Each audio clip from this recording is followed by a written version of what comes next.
Hello everyone and welcome to the channel Amy Guru.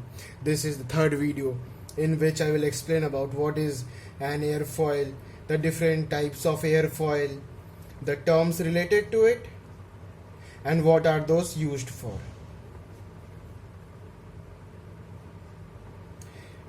Giving you a statement, have you ever thought how such a big aircraft can fly off the ground, whereas we being the human beings can only jump up to a few meters? There are many reasons that relate to an aircraft to fly for, but one of them is the most important, and that is the aerofoil. Because of the presence of airfoil in the aircraft, then aircraft can take its heavy weight up into the air. Explaining you by before knowing what is airfoil, first you need to understand what is air resistance or drag while moving through the air.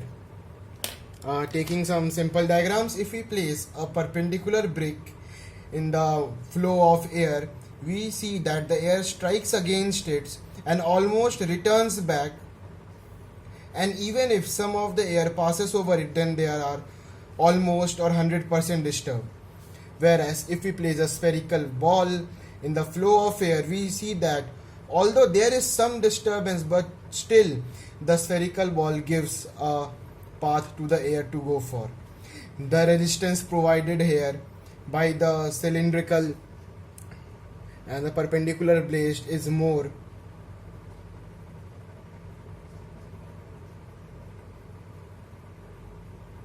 whereas the resistance provided by the spherical ball is comparatively less. So hence from here we can state that a spherical ball is a type of airfoil, but this is not what we use in the aircraft, as it is not so economical or so efficient. We have different and better designs for it. Let's define first what is an airfoil. An object that can convert drag or air resistance, that is over here and here, into lift is called an airfoil. There are many different airfoils in an aircraft, like the wings, the elevators, radars, and many more. But for us the most important are the wings, as the wings are solely responsible, or they perform a major function in giving the lift to the aircraft. We will discuss about the types of airfoil later. First, let's know what are the terms related to the airfoil. Let's make a basic diagram for an aerofoil first.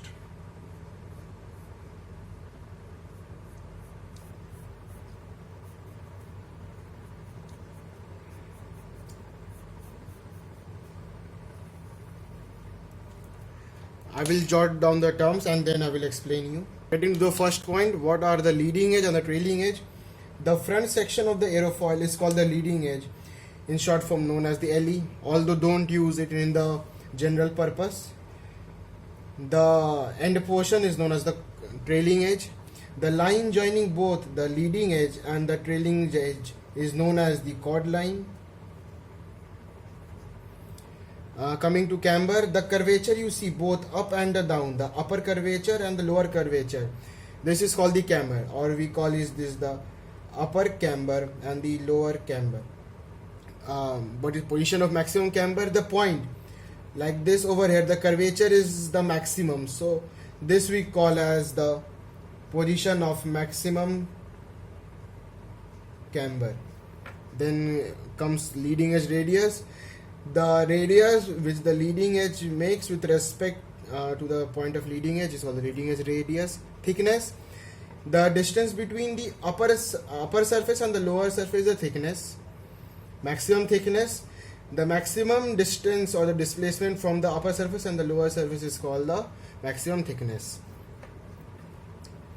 Then there is one more term, that is mean camber line, that is this line between both the cambers. The mean camber line and the chord line may overlap each other sometimes when the upper camber and the lower camber are the same, but in this case the upper camber is more and the lower camber is less, so the mean camber line is a little bit deviated from the chord line. Now let's have a top section view of an aircraft, and we see that these are the wings for our aircraft. The wing which is attached to the fuselage or the body of the aircraft is called the root section. The tips of the wings are called the wing tips.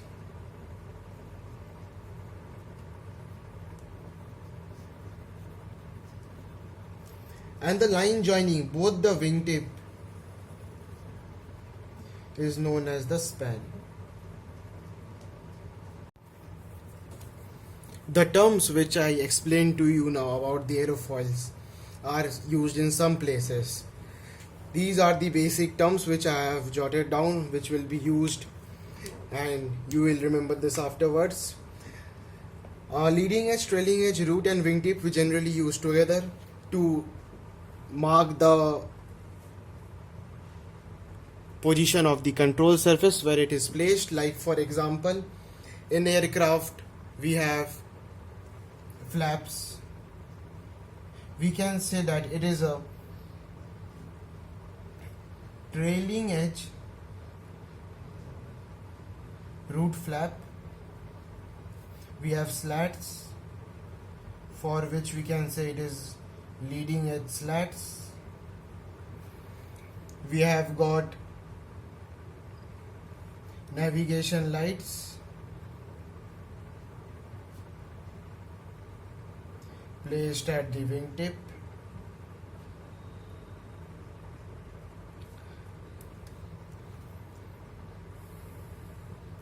And also we have ailerons, which is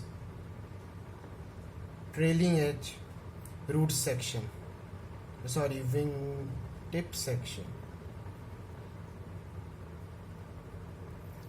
Hence these terms are helpful while giving a position of the control surface or the different lights or any other objects placed in the wings.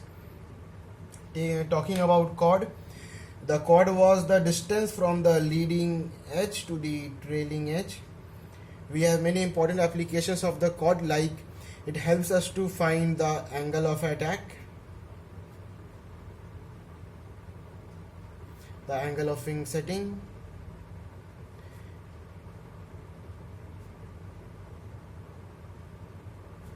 or angle of incidence as we call it.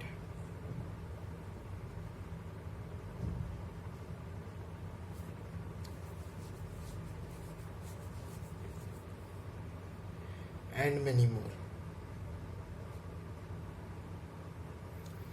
The span is used to determine the width of an aircraft.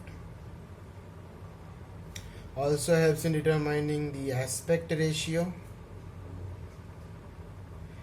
which you will know about it later in the video, about which you will know later, and many more such things.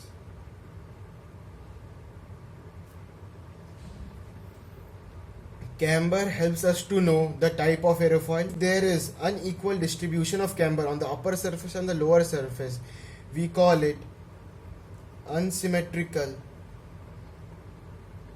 airfoil. And if both the upper camber and the lower camber are the same, then we call it as symmetrical airfoil.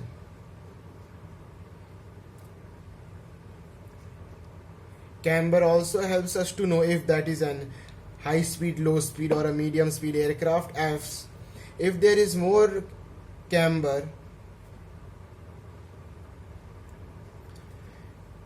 it gives more lift but low speed. If the camber is less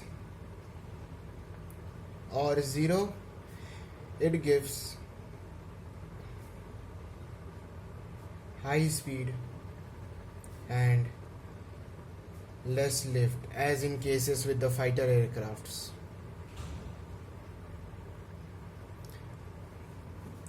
About this you will know when I will discuss about the different types of airfoils.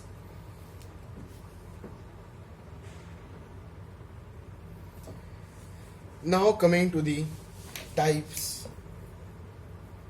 of airfoils. Before knowing this, you need to understand a term called fineness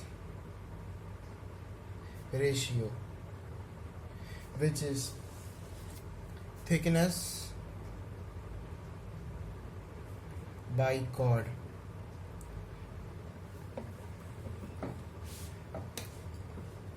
This defines that more the fineness ratio, more will be the lift produced,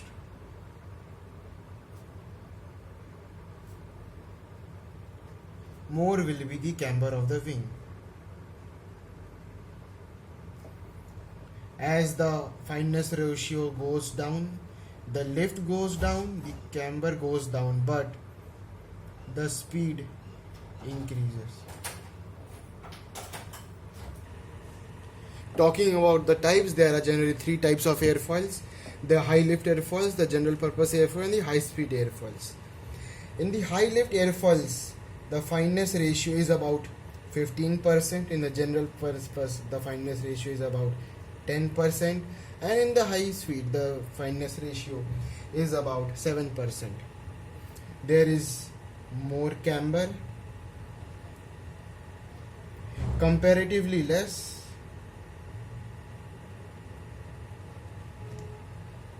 but still present, and in this there is little or no camber.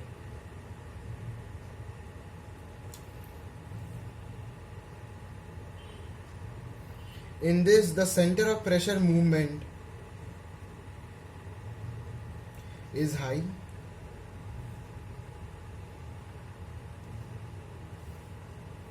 in this both drag is less and the CL is comparatively less. CL, or the coefficient of lift, is comparatively less than the high lift aerofoil, but still enough to give lift. And in the high speed aerofoils,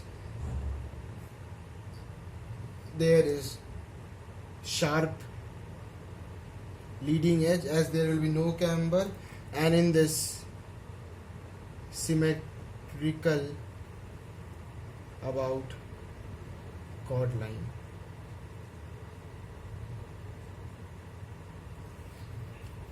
This is a type of airfoil which we use in our general aviation,